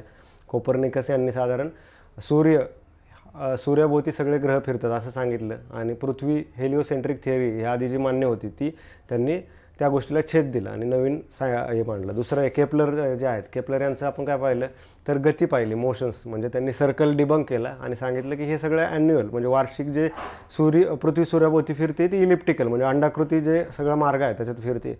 तिसरं काय सांगितलं आपण केपलरच्या नंतर जे कोपर्निकस झाले, केपलर झाले, त्याच्यानंतर गॅलिलिओनचं साधारण पाहिलं. गॅलिलिओननी जे काय ॲक्सेलरेशनचा शोध लावला आहे, त्वरण, त्याच्यानंतर इनर्शिया लावलं आहे. त्याच्यानंतर गुरुग्रह जे आहे ते गुरुग्रहाचे साधारण उपग्रहाचा शोध त्यांनी लावलेला आहे. आणि नंतर आपण न्यूटन यांचं पाहिलं होतं. न्यूटनचं लॉज, 3 लॉज जे आहेत त्यांचे, ते त्यांनी 3 लॉ. अशा प्रकारे वैज्ञानिक बदल होत गेले, क्रांती होत गेली, आणि त्यासोबत हे सगळ्या गोष्टी घडायला लागलेल्या. म्हणजे सुपरनॅचरल वगैरे आता काय नाही आहे, नॅचरल आहे. डिवाईन लॉज नसतात, लॉज हे बाय नेचर आहेत, अशा प्रकारचं जे आहे. त्याच्यानंतर धर्माची जागा विज्ञानाने घेतलेली आहे पहा. त्याच्यानंतर धर्मगुरू जे आहे, धर्मगुरूंना आता कोणी रिप्लेस केले? वैज्ञानिकांनी रिप्लेस केले. म्हणजे सायन्सचं महत्त्व वाढलं आहे, विज्ञानाचं महत्त्व वाढलं आहे. आणि तत्ववेत्ते जे फिलॉसॉफर, हू आय एम, मी कोण आहे, जे सगळ्या गोष्टी आहेत, म्हणजे वेदांपासून सगळ्या धर्माच्यामध्ये सांगितलेलं आहे. काही ठिकाणी अहम ब्रह्मास्मी सांगितलं आहे. त्याच्यानंतर बुद्धांनी जे कन्सेप्ट सांगितलेले आहेत की बाबा हे जे सगळं चाललं आहे त्याच्यामधून ट्रान्सिडेंटल जी सगळी फिलॉसॉफी आहे की आत्मा जो आहे त्याचं मूवमेंट कशा, हे जे आहे ते फिलॉसॉफीचं इथिक्समध्ये आहे बघा. हे सगळ्या गोष्टी साधारण रिप्लेस जे आहेत, म्हणजे हे तत्त्वज्ञान, म्हणजे अशा प्रकारच्या तत्त्ववेत्यांना जे आहे ते महत्त्व आलेलं आहे. त्यावेळेसच्या विचारांना महत्त्व यायला लागलेलं आहे. नेक्स्ट याच्यामध्ये आपण पाहतोय पुढचा महत्त्वाचा पॉईंट आपल्याला पाहायचा आहे, तो म्हणजे राजकीय क्रांती. राजकीय क्रांतीचा आहे बघा. क्रांती म्हणजे संपूर्ण बदल सगळा जो होतोय. राजकीय क्रांतीमध्ये त्या काळातली सर्वात महत्त्वाची जी आहे ते फ्रेंच रिव्हॉल्युशन. ऑलमोस्ट तुमच्या सोशल सायन्सच्या सगळ्या सब्जेक्टमध्ये फ्रेंच रिव्हॉल्युशनला महत्त्व आहे. फ्रेंच आपण जे मराठीमध्ये फ्रेंच राज्यक्रांती म्हणतो.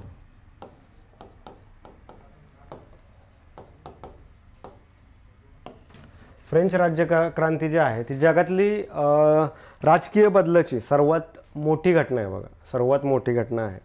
म्हणजे असं म्हणतात की त्याच्यानंतर एक नवीन ऑर्डर इस्टॅब्लिश जी झाली ती फ्रेंच राज्यक्रांतीमुळेच झाली. हे सगळं फ्रेंच राज्यक्रांतीचं आहे. याच्यामध्ये एक महत्त्वाचं पुस्तक आहे बघा, रॉबर्ट निस्बेट यांचं.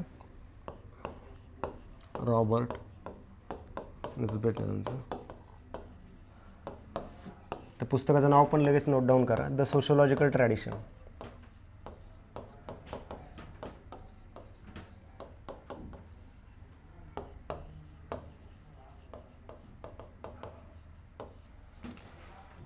या पुस्तकाच्या माध्यमातून आपण फ्रेंच राज्यक्रांतीकडे पाहणार आहे. म्हणजे आपण ज्यावेळेस अभ्यास करतोय पहा, ते अभ्यास करताना आपण त्या पुस्तकांच्या माध्यमातून करतोय. हे आपण आपलं सांगत नाही स्वतःचं जे काय सगळं आहे.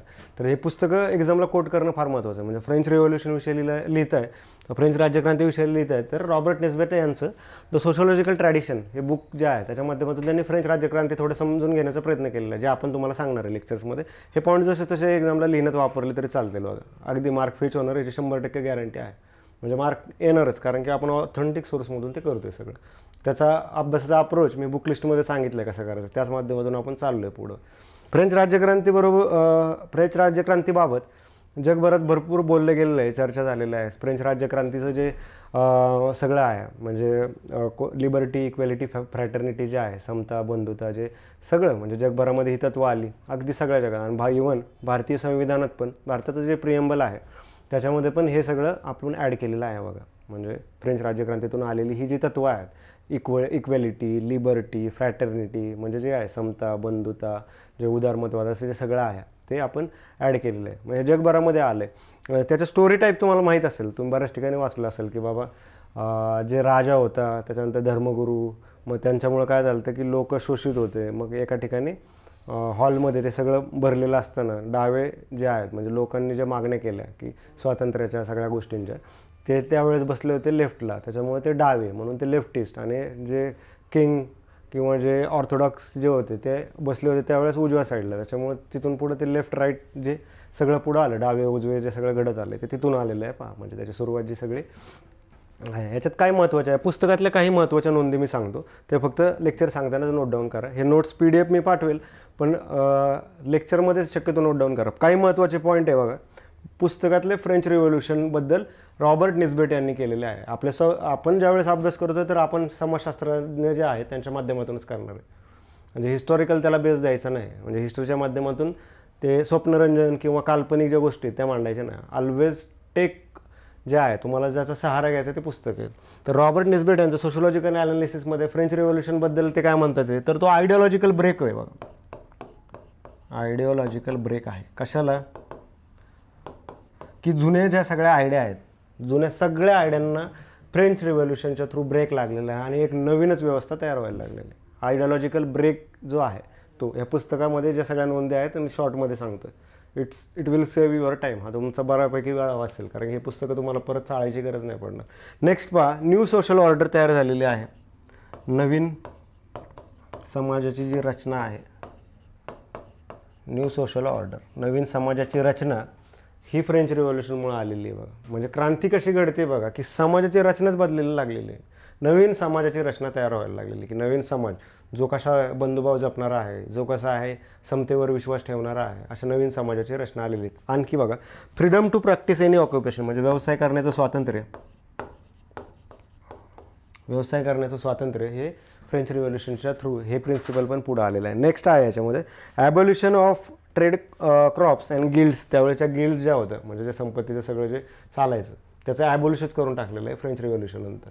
म्हणजे ते संपलेलंच आहे. चेंज इन फॅमिली सिस्टीम म्हणजे कुटुंब व्यवस्थेवर देखील फ्रेंच राज्यक्रांतीने साधारण इम्पॅक्ट केलेला आहे. कसा केलेला आहे फ्रेंच राज्यक्रांतीने? कसं झालं तर पॅटर्नल कंट्रोल कमी झाला आहे बघा. म्हणजे पॅटर्नल म्हणजे पॅरेंट्सचा जो सगळा कंट्रोल आहे तो कमी झाला आहे. आणि जे मुलांना आहे ते संपत्ती मागण्याचा जे पॅरेंट्सची संपत्ती मागण्याचा अधिकार मिळालेला आहे त्या माध्यमातून. त्याच्या आधी ते नव्हतं बघा. म्हणजे युरोपबद्दल जे सगळं आहे ते जगभरात म्हणजे मागच्या लेक्चरला मी आपल्या भारताबद्दल पण सांगितलं की लॉ एक्झिस्ट आहे. कोणता लॉ तर जे पॅटर्नल म्हणजे जे वडिलांची संपत्ती आहे ते मुलाला आणि मुलीला समान मिळावी हा भारतामध्ये कायदा आहे की समान संपत्तीचा हक्क.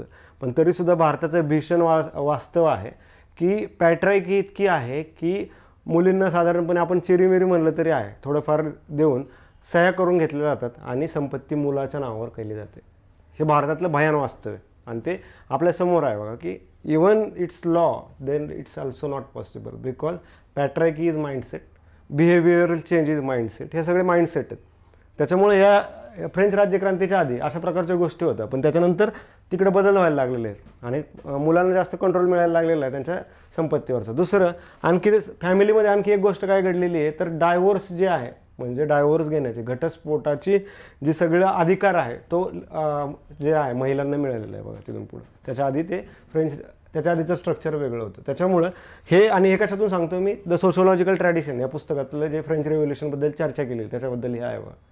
त्याच्यामुळं फॅमिली स्ट्रक्चरपर्यंत बदल झालेले आहेत. मग त्याच्यामुळेच आपण त्याला नवीन ऑर्डर म्हणतो. एक नवीन सामाजिक रचना जी तयार होती ती तशी तयार होती बघा. नेक्स्ट आहे एज्युकेशन. एज्युकेशन जे आहे शिक्षण, म्हणजे शिक्षण सर्वांना मिळालं पाहिजे अशा प्रकारची सोय करण्यात यावी, अशा प्रकारचे विचार त्यावेळेस किंवा तशा प्रकारची पॉलिसी धोरणं राबवायला सुरुवात केलेली आहे बघा फ्रेंच रिव्होल्यूशन नंतरची. नेक्स्ट आहे separation of state and religion, म्हणजे राज्याची आणि धर्म हे वेगवेगळे केले गेले. राज्य वेगळं आणि धर्म वेगळं.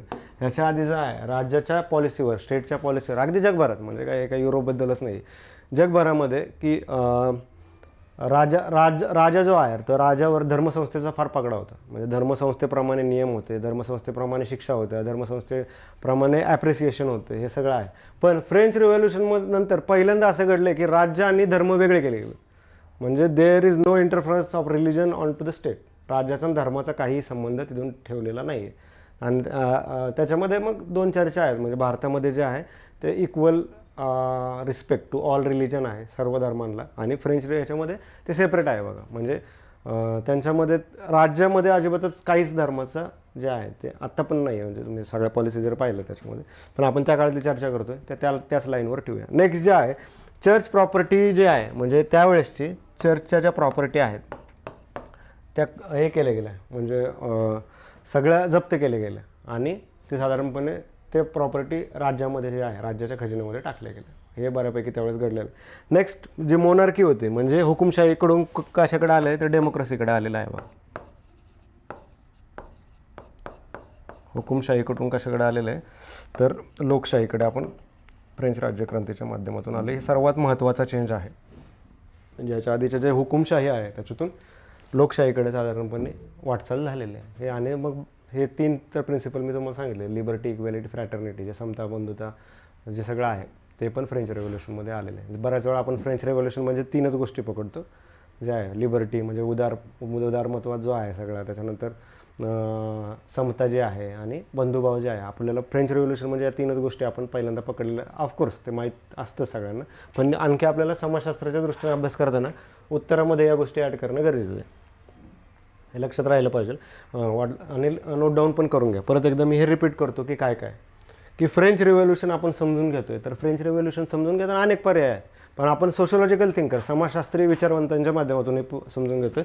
त्यांचं एक बुक आहे बघा, रॉबर्ट निस्बेट यांचं, द सोशोलॉजिकल ट्रॅडिशन. त्याच्यामध्ये काय काय पॉईंट आहेत ते आपण डिस्कस केलेत. हे तुम्ही डायरेक्टली कोट करून लिहू शकता ॲन्सर एक्झाममध्ये, की अकॉर्डिंग टू रॉबर्ट निस्बेट त्यांचं जे पुस्तक आहे सोशोलॉजिकल ट्रॅडिशन, त्याच्याप्रमाणे फ्रेंच रिव्होल्यूशन नंतर जे कोणत्या गोष्टी घडल्या तर आयडिओलॉजिकल ब्रेक लागला आहे, त्याच्यानंतर नवीन समाजाची रचना तयार होती आहे, त्याच्यानंतर व्यवसाय करण्याचं स्वातंत्र्य मिळालेलं आहे, शिक्षण राबवावं अगदी तळागाळापर्यंत याच्या सोय करण्यासाठी धोरणं राबवण्यात यायला लागलेली आहे, त्याच्यानंतर अगदी कुटुंब व्यवस्थेमध्ये बदल झालेले आहेत. म्हणजे पॅरेंटल कंट्रोल कमी झाला आहे, पालकांचा कंट्रोल कमी झाला आहे. त्यानंतर डायव्होर्स घेण्याचे अधिकार महिलांना मिळालेले आहेत, घटस्फोटाचे अधिकार मिळालेले आहेत. त्याच्यानंतर राज्यसत्ता आणि धर्मसत्ता या वेगवेगळ्या झालेल्या आहेत, दोघांनी एकमेकांमध्ये इंटरफेअर करू नये असं साधारणपणे झालेलं आहे. त्याच्यानंतर हुकुमशाहीचं जे आहे हुकुमशाहीकडून लोकशाहीकडे वाटचाल झालेली आहे.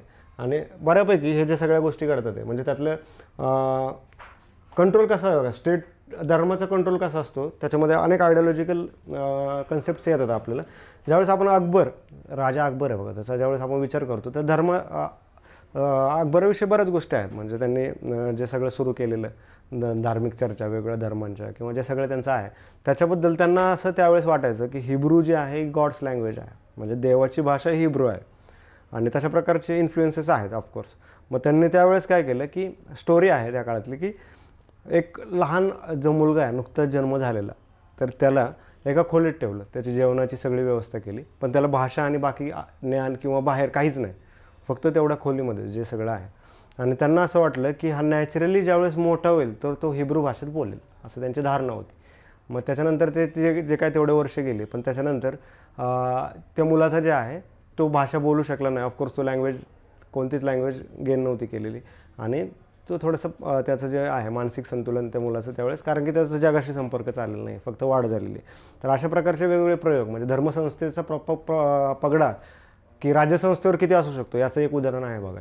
हे साधारण अशा गोष्टी आहेत, बऱ्याच आहेत त्याच्यामध्ये. तर हे आहे, ह्याला फ्रेंच रिव्होल्यूशन, फ्रेंच राज्यक्रांती, क्रांती का म्हटलं जातं कारण की सगळे स्ट्रक्चरल चेंजेस, म्हणजे जुनं सगळं संपलं आता नवीनच सगळं आलेलं आहे. मग ते अजून चालू आहे बघा, म्हणजे लोकशाही अजून आहे असं म्हणतात की लोकशाही इज न्यू बॉर्न चाइल्ड, अजून किती वर्ष आणि त्याच्यानंतरची रचना काय असेल ती पण एक वेगळी आणि अभ्यासकांच्या दृष्टीने महत्त्वाचा विषय आहे बघा. हे साधारण फ्रेंच रिव्होल्यूशन होते. फ्रेंच रिव्होल्यूशनबद्दल आपण बोललो. हे कळालं म्हणजे आधुनिकता आणि सामाजिक बदल, की समाजशास्त्र ही शाखा उदयास येण्यासाठी किंवा बाकीच्या सगळ्या ज्या गोष्टी आहेत त्याच्यासाठीचे कंटेस्टमध्ये आपण पाहतोय बघा. मागं पण पाहिलं की आपण इतिहासात जाऊन या शाखेचे मूळ शोधण्याचा प्रयत्न करतो की समाजशास्त्राचा उगम कसा आहे, कुठे आहे, काय आहे आणि ते कशाप्रकारे सगळं झालेलं आहे त्याच्यामध्ये. आणि मग ती सुरुवात करताना आपण कशी केली आहे तर त्यातले बदल पाहण्याचा प्रयत्न केला आहे त्या काळातले. मग त्या काळातले पहिल्यांदा आपण काय पाहिलं तर वैज्ञानिक क्रांती पाहिली. वैज्ञानिक क्रांतीमध्ये वेगवेगळे वैज्ञानिक पाहिले, त्यांनी लावलेले शोध पाहिले, त्याचे होणारे परिणाम पाहिले. त्याच्यानंतर राज्यव्यवस्थेचं जे फ्रेंच राज्यक्रांतीतून जे जगभरात सगळं गेलेलं आहे ते आपण पाहिलं. ही जी चर्चा आहे आत्ताची ही रॉबर्ट निस्बेट यांच्या या बुकमधून आपण केलेली आहे बघा, द सोशिओलॉजिकल ट्रॅडिशनमधून. नेक्स्ट जे आहे तो महत्त्वाचा बदल म्हणजे औद्योगिक क्रांती. तिसरा आपल्या सिलेबसच्या दृष्टीने महत्त्वाचा पॉईंट.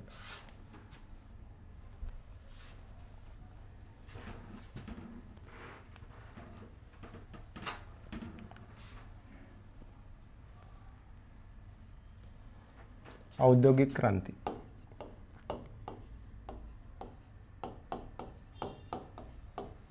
अगेन क्रांतीच आहे बघा, म्हणजे रिव्हॉल्युशनच आहे, इंडस्ट्रियल रिव्हॉल्युशन आपण जे म्हणतो.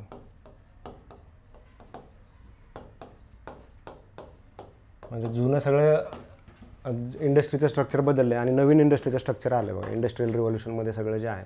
औद्योगिक क्रांतीमध्ये म्हणजे अगदी तुम्ही पहा शेती आणि शेतीशी रिलेटेड जे उद्योग होते हातावर जे आहे कापडाचे जे सगळे आहे शेती आणि शेतीशी जे रिलेटेड आहे त्यात बदल होऊन साधारणपणे नवीन प्रकारची इंडस्ट्री म्हणजे मेकॅनिकल जे आहे त्या नवीन इंडस्ट्रीचा शोध लागला आहे. इंडस्ट्री बेस व्हायला लागलेले आहेत आणि त्याच्यात अनेक गोष्टी आहेत बघा त्याच्यामध्ये. फर्स्ट आहे बघा मशीन्सचा शोध लागलेला आहे, वेगवेगळ्या मशीन्स. म्हणजे मशीन हे पहिल्यापासून आहे, मशीन्सची रचना पहिल्यापासून आहे. म्हणजे इवन चाक हे एक मशीन आहे, म्हणजे शोध लागतच आलेत. पण या काळात काय झाले की इतके मेजर इंडस्ट्रीमध्ये चेंज झाले आहेत की मास प्रोडक्शनची कल्पना नवीन आलेली आहे. मास प्रोडक्शन आता जगभरात होतं बघा. मास प्रोडक्शन म्हणजे अगदी फोर्ड यांचा जो कन्व्हेअर बेल्ट जो आहे तो कन्व्हेअर बेल्टमध्ये सगळं जे मासमध्ये प्रोडक्शन करायचं. मग हे सगळं होत असताना काय झालं मास प्रोडक्शन इंडस्ट्रियल बदल रिव्होल्युशन व्हायला लागले आणि जे कामगार आहेत म्हणजे त्या कामगारांचं मग मायग्रेशन व्हायला लागले कारण की जॉबचे रिक्वायरमेंट.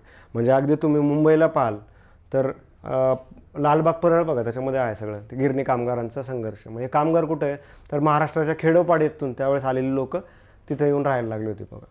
गिरगावचा जो सगळा आहे आणि त्याच्यानंतरच्या चळवळी महाराष्ट्राच्या बाबतीत आपण विचार. तशाच प्रकारे त्याच्या आधी म्हणजे युरोपामध्ये इंडस्ट्री लंडन वगैरे जे आहे त्या साईडला मोठमोठ्या कंपन्या आलेल्या आहेत आणि त्या कंपन्यांमध्ये आता कामगारांची गरज निर्माण झालेली आहे आणि कामगारांचा हा नवीन वर्ग तयार होतो. म्हणजे आधी हा सगळा वर्ग साधारणपणे फ्युडल म्हणजे सरंजामी व्यवस्थेत होता, जे की शेती आणि शेतीशी रिलेटेड व्यवसायामध्ये लोक होती, तिथे ते जगणं होतं. आणि आता ते जगणं बदलून नवीन एक औद्योगिक वर्गच तयार झाला. म्हणजे नवीन एक औद्योगिक साधारणपणे जे सगळा इंडस्ट्रियल याच्यातून जो सोसायटीचा म्हणजे कामगार वर्गाचा नवीन उदय झालेला आहे. म्हणजे अनेक लोक नोकरीच्या शोधात आता शहरांकडे आलेत आणि त्या कंपन्यांमध्ये काम करायला लागलेले. जे सगळं मायग्रेशन जे आहे त्यावेळेस व्हायला लागलेलं आहे आणि त्याच्यातून हा नवीन एक क्लास आलेला आहे ज्याला आपण इंडस्ट्रियल लेबर्स जे आहे. म्हणजे 3 गोष्टी आहेत तुम्हाला पुढे येतीलच, श्रमिक आणि जे आहे लेबरर्स आणि साधारण संयोजक जे आपण मानलं जातं. म्हणजे लँड लेबर कॅपिटल हे जे सगळे इकॉनॉमीमध्ये पण आहे ना आपल्याला पण आहे. लँड लेबर कॅपिटल आहे, जमीन आहे, त्याच्यानंतर श्रम आहेत आणि कॅपिटल जे आहे म्हणजे भांडवल आहे. तर ह्याच्यामध्ये लँड आणि भांडवल असणारे लोक जे आहे जे मीन्स ऑफ प्रोडक्शन आहे ज्याच्या माध्यमातून उत्पादन घडवलं जातं त्या गोष्टींमध्ये ह्या 2 गोष्टी मेजरली येतात. म्हणजे आधी तुम्हाला भांडवल लागतं, जागा लागते आणि एक संयोजन म्हणजे ज्याला आपण एंटरप्रेनर म्हणतो. म्हणजे हे 3 गोष्टी आहेत. ह्या 3 गोष्टी जुळून आल्यानंतर जे नवीन प्रोडक्शन करायचं आहे त्याच्यासाठी मग श्रम लागतात आणि श्रमिक लागतात, मग लेबरर्स. आणि अशा लेबरर्सचा हा राईजचा काळ आहे बघा. परत एकदा सांगतो महत्त्वाची गोष्ट आहे बघा. उत्पादनाचं जे आहे म्हणजे या इंडस्ट्री तयार होत राहते, इंडस्ट्री तयार व्हायला लागल्यात. इंडस्ट्री तयार होण्यासाठी कोणत्या गोष्टींची गरज असते. एकतर तुम्हाला लँड लागते, दुसरी लेबर लागते. आत्ताचं सोडा म्हणजे वर्क फ्रॉम होम किंवा सर्व्हिस बेस्ड इंडस्ट्रीचा विचार सोडता आपण त्या काळातल्या इंडस्ट्रीबद्दल बोलतो. लँड लागते तुम्हाला, लेबर लागतं आणि कॅपिटल. त्यातलं लँड आणि कॅपिटल जे ओन करतात, ज्यांच्या मालकीचे जमीन आणि भांडवल आहे ते साधारणपणे मीन्स ऑफ प्रोडक्शन म्हणजे उत्पादन करण्याची साधनांची जी मालकी आहे ती काही लोक होती, त्याला आपण बुर्जवा म्हणतो, ज्यांच्या किंवा भांडवलदार कॅपिटल ओन करतात. आणि त्याच्यानंतर त्यांच्या इथं श्रम देणारा जो श्रमिक आहे त्यांचा एक नवीन वर्ग तयार. ह्याच्या आधी ही रचना नव्हती, पण ह्याच्या आधी सरंजामी होती. मग त्याच्यामुळे ही नवीन रचना मानली जाते की ही लोक आलेत मोठ्या प्रमाणात आणि प्रोडक्शन जे आहे प्रोडक्शन सिस्टीम. मग झालं काय, तर ज्यावेळेस श्रम जो आहे तो श्रमिकाला श्रम विकल्याशिवाय, लेबरला त्याचं लेबर सेल केल्याशिवाय त्याचं लाईव्हलीहूड शक्य नव्हतं, जगणं शक्य नव्हतं. त्याच्यामुळं काय झालं की तो श्रमाची किंमत जी आहे ती श्रमाची किंमत अनेक लेबर आल्यामुळे ती श्रमाची किंमत कमी झालेली आहे. आणि कमी झालेल्या श्रमाच्या किमतीमुळं जे मीन्स ऑफ प्रोडक्शन होल्ड करतात, म्हणजे ज्यांच्या मालकीची उत्पादनाची साधनं आहे, अशा लोकांनी शोषण करण्यास सुरुवात केलेली आहे. कुणाची? श्रमिकांची, की कमीत कमी लेबरमध्ये जास्तीत जास्त आउटपुट घ्यायचं. आणि त्याच्यानंतर मग हा गरिबीचा जो सगळा झालेला आहे, म्हणजे स्लम, झोपडपट्टी. कशासाठी? झोपडपट्टी हे उदाहरणच आहे की शोषणाचं उदाहरण आहे. का तयार होते? जर श्रमाचा वाटा तेवढ्या प्रमाणात नाही मिळाला तर त्याचे साईड इफेक्ट्स आहेत बघा. त्याच्यामुळे हे सगळे प्रॉब्लेम्स आहेत, सोसायटल सामाजिक प्रॉब्लेम्स, याच्यावर बरीच चर्चा आहे. करंट अफेअर्समध्ये पण येते की प्रत्येक भारतातल्या किंवा एकदम आपण पुणे, मुंबई, नाशिक, नागपूर जे सगळं आहे तिथल्या प्रत्येक स्लमचा हा वेगळा समाजशास्त्रीय अभ्यास होऊ शकतो. हा समाजाचा प्रॉब्लेम हे क्रिएट का झाले, वेल्थचं डिस्ट्रीब्युशन नक्की, संपत्तीचं जे सगळं वितरण आहे ते नक्की कशा प्रकारचं होतं, ह्याच्याबद्दलची आपण याच्यातून चर्चा करू शकतो या माध्यमातून. तर हे इंडस्ट्रियल रिव्होल्युशन त्या काळात असे झाले आणि जगभरात आहे बघा. म्हणजे सगळ्यात जास्त वेल्थ ओन करणारा माणूस, म्हणजे जो सगळ्यात जास्त संपत्ती गेन करतो तो माणूस जनरली मोठ्या संपत्तीचा धारक नसतो, तर तो माणूस सगळ्यात जास्त श्रम, म्हणजे असं डायरेक्टली म्हणतात ज्याला श्रम चोरता येतात त्याला सगळं करता येतं, म्हणजे he will be more richer than any one other, अशा प्रकारचं आहे. तेवढं महत्त्व ते श्रमांचं आहे, लेबरचं आहे. ही गोष्ट सगळ्या आहे. नेक्स्ट वेगवेगळ्या स्ट्रॅटेजीज आल्यात बघा. हे सगळं जे आपण त्या माध्यमातून तेच पाहिले की 2 क्लास क्रिएट झालेले आहेत इंडस्ट्रियल रिव्होल्युशनमधून, ह्या औद्योगिक क्रांतीमधून. एक आहे शोषित लोकांचा क्लास आणि दुसरा आहे भांडवलदार लोकांचा वर्ग. म्हणजे याच्या आधीची रचना बदलली बघा. जे सरंजामी फ्युडल स्ट्रक्चर होतं, राजा असं, त्याच्यानंतर तेव्हा रिलेटेड जे सगळं फ्युडल आहे, सरंजामी व्यवस्था आहे, ते बदलून आता नवीन आलेत काय, भांडवलदार आणि शोषिक. शोषिक म्हणजे जे हे सगळं श्रम विकून ज्यांचं शोषण झालेलं आहे ते शोषिक. आणि यालाच आपण कार्ल मार्क्स यांच्या भाषेत काय म्हणतो, हे नाहिरेवाले आणि हे आहेरेवाले. नाहिरे आणि आहिरे, कार्ल मार्क्स असं म्हणणं आहे की ह्या दोघांचा अगदी पुरातन काळापासून संघर्ष आहे. त्याच्यातून दरवेळेस एक नवीन समाजव्यवस्था निर्माण होत आलेली आहे. त्याच्यामुळेच हे जे आहे, मग आता हे जगभरातून सगळीकडं गेलं बघा. नंतर ह्या इंडस्ट्री आहेत किंवा प्रत्येक ह्याच्यामध्ये त्या टर्म्समध्ये आपल्याला अभ्यास करत होतो. हे साधारणपणे बॅकग्राऊंड होतं बघा. ह्या सगळ्या बॅकग्राऊंडमध्ये म्हणजे तुमचे सामाजिक बदल होत आहे, सामाजिक क्रांती होते, राजकीय क्रांती होती, त्याच्यानंतर वैज्ञानिक क्रांती होती, औद्योगिक क्रांती होती. आणि या सगळ्या रिव्होल्युशन्समुळं, या सगळ्या क्रांत्यांमुळं इनलायटनमेंटचा पिरियड आलेला आहे. आता लोक विचार करायला लागली, चर्चा करायला लागलीत आणि त्याच्यानंतर पुढच्या घटना घडायला लागलेल्या आहेत. मग ह्याच्यामध्ये समाजशास्त्राच्या दृष्टिकोनातून जे आहे, समाजशास्त्राच्या अँगलनी समाजशास्त्राची शाखा कारणीभूत तयार होण्यास, म्हणजे समाजशास्त्राच्या शाखेचा उगम होण्यास हे महत्त्वाची कारणं आहेत. कारण की या परिस्थितीचा, त्या काळातल्या सामाजिक बदलांचा, वैज्ञानिक बदलांचा, फ्रेंच राज्यक्रांतीचा हे साधारणपणे आहे, किंवा औद्योगिक क्रांतीचा, याचा अभ्यास काही लोकांनी केला, अभ्यास करायला सुरुवात केली. मग समाज एक एंटिटी आहे का, समाज एक स्वतः जिवंत गोष्ट आहे का, ह्याच्याबद्दल चर्चा करायला लागली आणि नवनवीन कन्सेप्ट मांडायला सुरुवात केली. आणि तिथं समाजशास्त्राचा आपल्या उगम आहे. म्हणजे समाजशास्त्राची शाखा उगमाला हे सगळ्या गोष्टी ज्या आहेत ते कारणीभूत आहेत, आपण आत्ता पाहिलेलं आहे. आणि त्याच्यातून आपली समाजशास्त्र ही शाखा उदयास आली आणि तोच आपण आपला ऑप्शनल म्हणून अभ्यास करतो. म्हणजे ही सगळ्या ऑप्शनलचे अभ्यास करण्याची कारणं 400 वर्षापूर्वीची आहेत, नाहीतर आता हा सब्जेक्ट आपल्याला चर्चा करता आली नसते. ह्या सगळ्या ह्याच्यामधून समाजशास्त्राची शाखा आणि समाजशास्त्राचे जे जनक मानले जातात, ऑगस्ट कॉम्ट यांनी साधारणपणे जे सगळे लॉ ऑफ 3 स्टेजेस जे आहेत ते आपण नेक्स्ट लेक्चरला चर्चा करू की ऑगस्ट कॉम्ट, त्याच्यानंतर हे जे थिंकर्स आहेत आपले बाकीचे, डर्केम आहेत, यांनी सेंट सिमॉन आहेत, यांनी साधारणपणे समाजाबद्दल हे सगळं घडत असताना मांडलं आणि त्याच्यातून समाजशास्त्राचा उगम झालेला आहे. हे साधारण आपलं पहिल्या पेपरचं सिलेबसचं फर्स्ट पॉईंट आहे बघा. याच्यानंतर आपण थिंकर्स स्पेसिफिक पाहणार आहे. ऑगस्ट कॉम्ट यांच्याविषयी डायरेक्टली क्वेश्चन येतात. हे झालं पेपर 1चं. मग पेपर 1मध्ये म्हणजे ओव्हरऑल समाजशास्त्रामध्ये समाजशास्त्र या शाखेचा उदय कसा झाला याची आपण चर्चा केलेली आहे. नेक्स्ट आता हे उगमास कारणं होती. मग आता ज्यावेळेस विचार मांडले गेले तर ते ऑगस्ट कॉम्ट यांचे विचार काय आहेत ते आपण चर्चा करू. सेंट सिमॉन यांचे विचार काय आहेत ते आपण पाहू. त्याच्यानंतर डर्केम यांचे काय आहेत ते आपण पुढच्या लेक्चरला पाहू.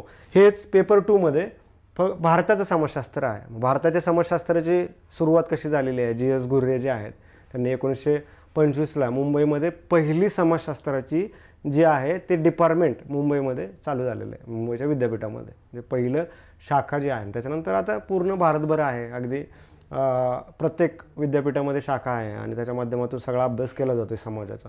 ह्या साधारण गोष्टी आहेत बघा समाजशास्त्राविषयी, आणि हे आपण आपल्या लेक्चर्समध्ये इथून पुढे सिलेबस कंटिन्यू करू. परत एकदा सांगतो की हे जे आहे यूट्यूबला आपले काही डेमो लेक्चर्स अपलोड होतील, त्याच्यानंतरचे लेक्चर्स हे आपल्या ॲपवर असतील बघा. उमय अकॅडमीच्या ॲपला यूट्यूबच्या खाली आपल्याला ॲपची लिंक दिली आहे, ते तुम्ही डाउनलोड करू शकता आणि त्याच्यानंतर तो कोर्स आपला सबस्क्राईब करू शकता. आणि याच्यावर आपल्या सिलेबसच्या या सगळ्या पॉईंटवर आपण चर्चा करत राहू. कमीत कमी दिवसामध्ये आपला सिलेबस आपण पूर्ण करू आणि आपलं हे जे आहे ऑप्शनल पूर्ण केल्यानंतर एक मोकळा स्पेस मिळतो, ज्याला आपण ब्रिदिंग स्पेस म्हणतो. त्याच्या माध्यमातून बाकीचे जे सगळ्या विषयांना थोडा वेळ एक्स्ट्रा तुम्हाला देता येतो. या माध्यमातून बोलत राहू. ज्यांनी कोर्सला सबस्क्राईब अजून केलं नसेल त्यांनी अवश्य करा, सुरुवात लवकर करा, कारण की राज्यसेवेची जी आहे प्रिलिम्स सप्टेंबरमध्ये असेल MPSCची, आणि UPSCची आत्ता आहे. तर जे आहे ते त्या सगळ्या माध्यमातून आपण पुढे चर्चा करत राहू. Thank you all for the joining. Thank you. Next लेक्चरमध्ये आपण भेटूया, याविषयी पुढील चर्चा करू.